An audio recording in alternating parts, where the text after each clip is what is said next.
মালিক শাইখ আলাইকুম সালামতুল্লাহ, যে ব্যক্তি শিরক করে মারা যাবে সে কি সারা জীবন জাহান্নামী থাকবে?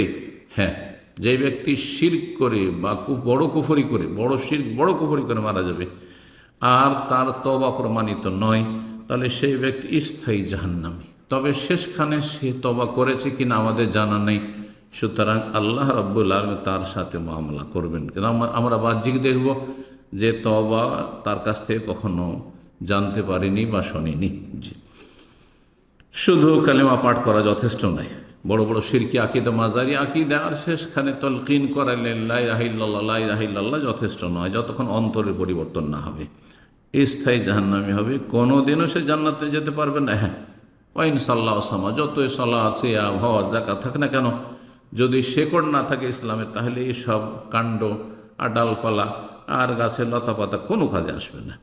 এ সম্পর্কে কোনো হাদিস বা কোরআনে কি বলা হয়েছে? অবশ্যই বলা হয়েছে। সূরা মায়দা আয়াত 72 পড়ে দেখো, ইন্নাহু মান ইউশরিক বিল্লাহ, শুনে রাখো, আল্লাহর সাথে যে ব্যক্তি শরীক স্থাপন করবে আর তারপরে তাতেই মারা যাবে, জি, শিরিক করে যদি তওবা করেন তো আল্লাহ মাফ করবে, যেমন সাহাবায়ে কেরাম অধিকাংশ শিরিক করেছেন আর তারপরে তারা তওবা করেছেন। এইরকমই নিয়ম মুসলিম যারা হচ্ছে, হ্যাঁ, অমুসলিম সমাজ থেকে, তারা সবাই শিরকি কুফরি আকীদার লোক, তারা তওবা করেছে, আল্লাহ মাফ করে দিচ্ছেন। আল ইসলাম ইয়াহদিউ মা কানা ক্বাবলা, আল ইসলাম ইয়াজুব্বু মা ক্বাবলাহু।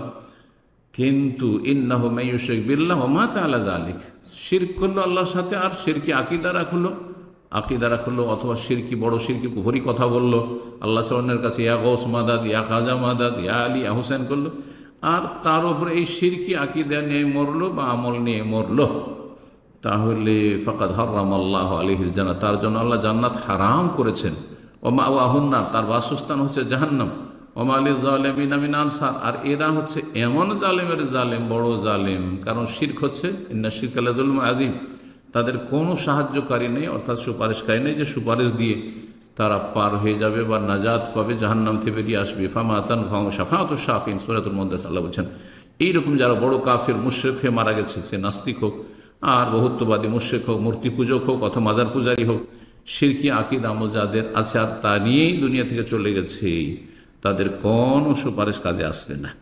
আল্লাহ রাব্বুল আলামিন যেন আমাদেরকে শিরক বিদআত থেকে বেঁচে থাকার তৌফিক দান করেন এবং তাওহীদ সুন্নাহ ভিত্তিক আমলের তৌফিক দান করেন।